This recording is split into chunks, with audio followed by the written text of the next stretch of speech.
जय हिंद। Welcome to the hunter Sara. तो आज हम बात करेंगे क्लास 10th के एक्सरसाइज 9.1 के बारे में। 4 क्वेश्चन हमने कर लिए हैं। तो आज हम करेंगे बात किस क्वेश्चन की, क्वेश्चन नंबर 5 की। जिन्होंने मेरे वो क्वेश्चन 4 नहीं देखे वो आप पीछे वाली वीडियोस में देख सकते हो, मैं उनका लिंक डिस्क्रिप्शन में डाल दूंगा। तो आइए क्वेश्चन नंबर 5 की बात करते हैं। तो क्वेश्चन में क्या बोला गया है, बोला गया है कि एक काइट है which is flying at a height of 60 metre. Kite है जो कि किस हाइट पे उड़ रही है, वो 60 metre above the ground, ground से 60 मीटर की ऊंचाई पे उड़ रही है। The string attach to the kite is temporary tied to a point on the ground. कहता है जो धागा उसके पतंग के साथ लगा है, एक तरफ से वो पतंग के साथ लगा है, दूसरी तरफ से किसके साथ बांधा हुआ, वो ग्राउंड में किसी एक पॉइंट के थ्रू। ठीक है, तो अब आपने उस धागे की क्या करनी है, लेंथ निकालनी है। तो आइए क्वेश्चन को बनाते हैं, फिर देखते हैं कि क्या बनता है। देखिए, मान लो कि आपकी काइट कहां पर उड़ रही है, उसने बोला 60 मीटर अबव द ग्राउंड। ये मान लो कि इधर से लेके इधर तक कितनी हाइट है, 60 मीटर। और जब भी काइट आप उड़ाते हो तो क्या बिल्कुल स्ट्रेट उड़ती है क्या, नहीं, वो हमेशा इंक्लाइंड मतलब किसी एंगल पे रखकर उड़ती है। वो कितने किसी एंगल पे। तो सपोज करो बंदा यहां से उड़ा रहा होगा उसको, ठीक है, तो ये मान लो कि ये बंदा इधर से उड़ा रहा है, काइट यहां पर पहुंची है और यहां से लेके यहां तक की हाइट कितनी दी है आपको, 60 मीटर दी गई है। तो ये आपका 90 डिग्री बन गया इधर। ठीक है, ये आ गया आपका क्या, ये ट्राइंगल बन गया ए बी सी। मान लो ये काइट है आपकी यहाँ पर, ठीक है, ये क्या काइट आपकी कहाँ पर है, ए पॉइंट पर है। और आपको क्या निकालनी है, इस धागे की लेंथ निकालनी है। दैट मीन लेंथ ऑफ ए सी क्या करनी है आपको, फाइंड। इस क्वेश्चन में आपको ये भी बोला कहता है जो ये धागा है जो कि ग्राउंड के साथ जहां पर जिस पॉइंट पे ये जुड़ रहा है उधर का जो एंगल दिया वो कितना दिया आपको, 60 डिग्री। कितना दिया है, 60 डिग्री। तो देखिए मैंने आपको पहले भी बताया है इसमें कि आपको एक लेंथ गिवन होनी चाहिए और एक क्या होना चाहिए, गिवन एंगल गिवन होना चाहिए। तो लेंथ भी आ गई और एंगल भी आ गया। ठीक है, अब गिवन में आपको आ गया हमारी क्या, हाइट आ गई है और क्या आ गया, एंगल थीटा की वैल्यू आ गई है। फाइंड करने के लिए बोला है क्या, एसी। तो this is your perpendicular and this is your hypotenuse. तो परपेंडिकुलर एंड हाइपोटेन्यूज किस में आते हैं, आपके साइन में आते हैं। तो आइए करते हैं, पहले गिवन में लिख लेते हैं कि क्या क्या दी है। गिवन में दिया आपको ए बी की वैल्यू कितनी दी है आपको, 60 मीटर एंड थीटा की value is also 60 degree. Know you have know that as we know that sine theta is equals to क्या, परपेंडिकुलर अपॉन हाइपोटेन्यूज। अब देखिए थीटा की वैल्यू कितनी है, 60 डिग्री। तो sine 60 degree equal to perpendicular की value 60 upon hypotenuse. Hypotenuse कितना है, एसी। और साइन 60 कितना होता है भाई, साइन 60 होता है आपका under root 3 upon 2 equal to 60 degree which is equals to A. ये आ गया। अब आपने क्या करना है इसमें, क्रॉस मल्टीप्लाई। क्या करना है, क्रॉस मल्टीप्लाई।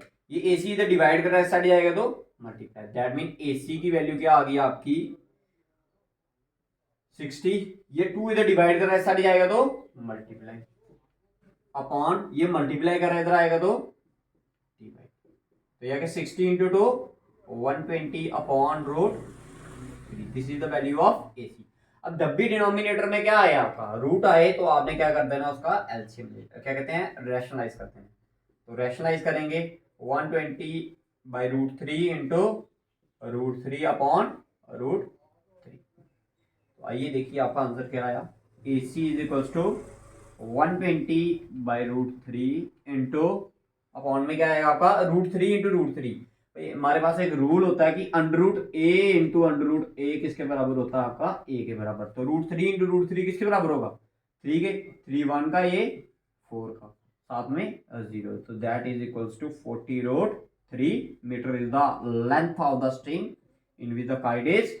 तो आपने निकाल दी क्या, length of kite, length of string निकाल दी जिस हाइट पर वो क्या कर रही थी, 60 मीटर हाइट पे ये क्या कर रही थी, उड़ रही थी। ठीक है, तो ये आसान सा क्वेश्चन था, कुछ ज्यादा खास नहीं था। तो ये क्वेश्चन नंबर था आपका, ठीक है, जिसमें हमने किसकी वैल्यू निकाली, लेंथ ऑफ स्ट्रिंग निकाली। तो let's talk about question number 6। क्या बोला गया क्वेश्चन नंबर 6 में, कहते हैं कि अब 1.5 टॉल बॉय, कहता है एक लड़का है जिसकी हाइट कितनी दी है, 1.5 मीटर दी है। किसके सामने खड़ा है, एक बिल्डिंग के सामने खड़ा है जिसकी हाइट कितनी है 30 मीटर।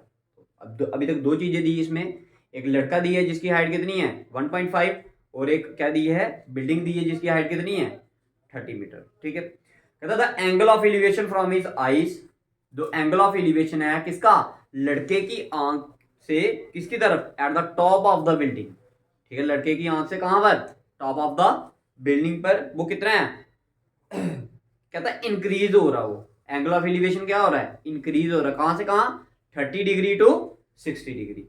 30 डिग्री टू 60 डिग्री कब हुआ, जब उसने क्या करना स्टार्ट कर दिया, बिल्डिंग की तरफ चलना स्टार्ट कर दिया। As he walks towards the building, find the distance he walk towards the building. आपने क्या निकालना है, एक डिस्टेंस निकालना है कि वो कितना चला बिल्डिंग की तरफ। तो आइए पहले डायग्राम बनाते हैं फिर समझते हैं उसको क्या है। मान लीजिए ये एक लड़का है जिसकी हाइट कितनी है 1.5 मीटर। अब आंखें कहां होगी इसकी, यहां पर। ठीक है, और इसके अपोजिट में क्या है, बिल्डिंग है जिसकी हाइट कितनी है, कितनी है 30। क्लियर है, इसको अगर मैं जोड़ दूं इन दोनों को, ठीक है, देखिए अगर यहां से लेके यहां तक 1.5 है तो यहां से लेके यहां तक भी कितना होगा 1.5 होगा।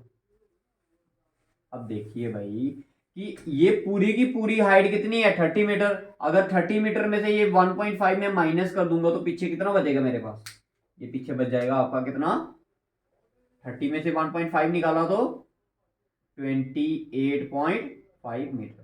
तो डैट में अगर इसको नाम दूं A B C D E. Clear, अभी तक समझ आ गया। एक लड़का बनाया, उसके सामने क्या बना दी, बिल्डिंग। बिल्डिंग अगर ये डैट मीन ईडी और बीसी के हैं, दोनों बराबर हैं। अगर पूरा का पूरा एसी की वैल्यू कितनी है 30 मीटर, तो उसमें से अगर मैं बीसी निकाल दूंगा तो पीछे कितना रहेगा 28, क्योंकि पूरा 30 है तो 1.5 निकाला तो कितना रहा 2.8। अब क्या बोला गया, कहता था angle of elevation from his eyes, किसकी आई से, ये जो लड़का खड़ा यहां से इसकी आई से जो एंगल ऑफ एलिवेशन बढ़ रहा है at the top of the building, वो कितना आपका 30 डिग्री। कितना है 30 डिग्री। फिर उसने क्या बोला, कहता है ये लड़के ने क्या करना स्टार्ट कर दिया, बिल्डिंग की तरफ चलना स्टार्ट कर दिया। किसकी तरफ चलना स्टार्ट कर दिया, बिल्डिंग की तरफ। और ये जो एंगल था ये इंक्रीज हो गया कहां से कहां, 30 डिग्री टू 60 डिग्री। अब सपोज करो यहां पर खड़ा हो गया वो आकर, ये इसको ई, इसको मान लेते हैं point F. That mean angle जो एफ है वो आपका कितना है 60 डिग्री। आपको बेसिकली पूछा है ई एफ की वैल्यू, किसकी वैल्यू पूछा है ई एफ की। तो आपने बताना है कि वो कितना बिल्डिंग की तरफ चला। मान लेते हैं वो कितना चला, एक्स मीटर चला, और इसी एक्स की वैल्यू हमने क्या करनी है, फाइंड करनी है। तो आइए क्वेश्चन समझ आ गया आपको, ठीक है। अब गिवन में लिखते हैं पहले कि गिवन में क्या क्या दिया। देखिए भाई गिवन में दिया है पहले आपको, सबसे पहले एसी की वैल्यू कितनी है आपकी, एसी की value 30 metre, and A B की वैल्यू कितनी आई आपकी,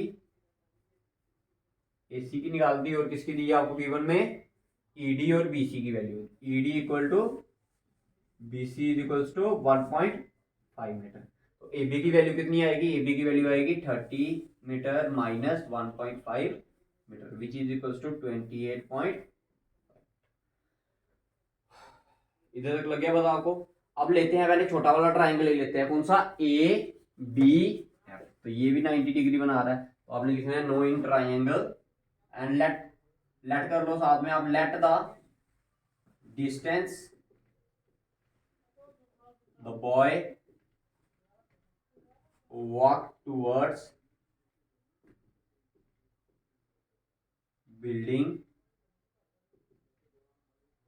is equals to x metre. मान लिया कितना वो एक्स मीटर है। अब आपको निकालनी है ई एफ की वैल्यू, डेट मीन एक्स की वैल्यू निकालनी है। तो पहले आप छोटा वाला ट्राइंगल लेते हैं, नो इन ट्राइंगल और राइट एंगल ट्राइंगल। कौन सा ट्राइंगल है, right angle triangle A B, नो इन right angle triangle A B F. Perpendicular दी है, बेस ले लेंगे इसके साथ, तो डेट मीन tan आएगा। परपेंडिकुलर और बेस किस में आता है, tan में। तो एंगल कितना है इधर 60 degree, tan 60 degree is equals to perpendicular upon hypotenuse. tan 60 कितना होता है √3 परपेंडिकुलर कितना दिया है 28.5 metre upon hypotenuse, sorry hypotenuse base है, कितना आएगा बेस, और बेस क्या है हमारा बी। अगर बी एफ की वैल्यू निकालनी होगी तो बी एफ की वैल्यू आएगी आपकी 28.5 अपॉन √3।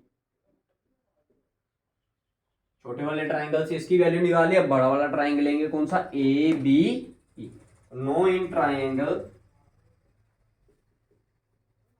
ए बी ई, अगेन tan का फॉर्मूला लगाएंगे, tan, अब एंगल कितना आएगा इसमें 30 degree, tan 30 is equals to perpendicular upon base, tan 30 कितना होता है 1/√3 इज इक्वल्स टू परपेंडिकुलर कितना है इसका, अगेन ए बी होगा परपेंडिकुलर, वो कितना हो जाएगा 28.5, बेस कितना है इसका, बेस आएगा आपका बी, बेस क्या आएगा बी ई, ठीक है। अब ये √3 यहाँ क्या होगा मल्टीप्लाई होगा बी, यहाँ पर आएगा, दैट मीन बी की वैल्यू कितनी आ गई 28.5 इंटू √3।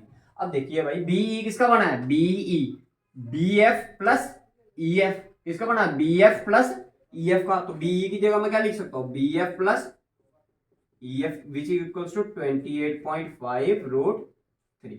अब देखिए बी एफ की वैल्यू तो अभी आपने निकाली थोड़ी देर पहले, क्या निकाली 28.5 upon √3 plus E F is equals to क्या 28 √3, ये प्लस का इस साइड जाएगा तो माइनस। अब ई एफ को क्या लेट किया आपने ई एफ को लेट किया आपने x, that mean x is equals to 28 √3 minus 28.5 √3 minus 28.5 upon √, clear है। इन दोनों में से कॉमन क्या आ रहा है 28.5, पीछे क्या रहेगा आपका √3 माइनस 1/√3, इसके नीचे कुछ नहीं, इसके नीचे 1, एलसीएम मेथड से हमने इसको प्लस सॉल्व किया तो ये आ गया आपका, ये 1 और √3 का एलसीएम कितना आएगा √3, first term multiply by LCM तो क्या आएगा √3 इंटू √3, ये आ गया 3 माइनस, और जब इसके साथ एलसीएम मल्टीप्लाई किया ये और ये कट जाएगा आपस में, आंसर क्या आएगा 1, ये आ गया 28.5, 3 में से 1 निकाला तो 2 अपॉन √3, रैशनलाइज कर दो बोथ साइड, तो 28.5 इंटू 2 किया तो ये आ गया आपका 57 √3 अपॉन 3, ये इसके साथ कट जाएगा 3 1 का, ये कितने का 1 2 7 9, that mean 19 √3 metre is the distance travelled by the boy towards the building. तो कितना डिस्टेंस ट्रेवल किया उसने 19 √3। एक बार फिर से समझा देता हूं मैं आपको, देखिए एक लड़का दिया था जिसकी हाइट कितनी थी 1.5 मीटर, और एक बिल्डिंग दी थी जिसकी हाइट कितनी दी थी 30 मीटर। तो देखिए इधर से लेके इधर तक लड़का है तो इधर से लेके इधर तक भी क्या होगा लड़का ही होगा, ये आ गया 1.5, तो ऊपर वाली हाइट कितनी बची 28.5। तो नेक्स्ट दिया था उसने बोला था एंगल ऑफ एलिवेशन बढ़ रहा है लड़के की आंख से बिल्डिंग के टॉप पर कितने डिग्री एंगल बना रहा है 30 डिग्री, और फिर उसने बोला कि लड़के ने किस तरफ चलना स्टार्ट किया बिल्डिंग की तरफ चलना स्टार्ट किया, तो जब भी उसने बिल्डिंग की तरफ चलना स्टार्ट किया जो ये 30 डिग्री से एंगल किसमें कन्वर्ट हो गया 60 डिग्री में, और आपको बोला गया था ये बताओ ई एफ की वैल्यू, ये लड़का जो है जिसने जो बिल्डिंग की तरफ चलना स्टार्ट किया वो कितना चला उसकी तरफ, हमने उसको मान लिया वो कितना चला होगा। तो सबसे पहले हमने ट्राइंगल लिया कौन सा ए बी एफ, इधर से हमने बी एफ की वैल्यू निकाल दी किसकी बाय यूजिंग द tan 60 का फार्मूला लगाकर ये हमने किसकी निकाल दी वैल्यू बी एफ की। अब उसके बाद हमने पूरा ट्राइंगल ले लिया that mean A B E, तो इसमें भी tan का फार्मूला लगाया 30 कितना होता है tan 30 1/√3 perpendicular again same 28.5, what is the base, base is B E, या आप बोल सकते हो ई बी। अब देखिए बी ई किसका बना है B F plus F E, तो ये आ गया B F plus F E या ई एफ, ठीक है। ये बी एफ की वैल्यू कितनी निकाली थी हमने 28.5, इसकी वैल्यू यहां पर पुट की है, प्लस का उस साइड गया तो माइनस आ गया, इसको हमने देन कॉमन निकाल लिया, उसके बाद एलसीएम मेथड से इसको सॉल्व किया तो हमारा ये वाला पार्ट आ गया।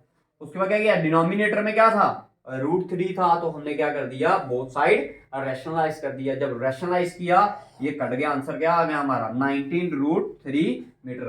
तो आप लास्ट में इसका लिख सकते हो therefore the distance he travel towards the building is 19√3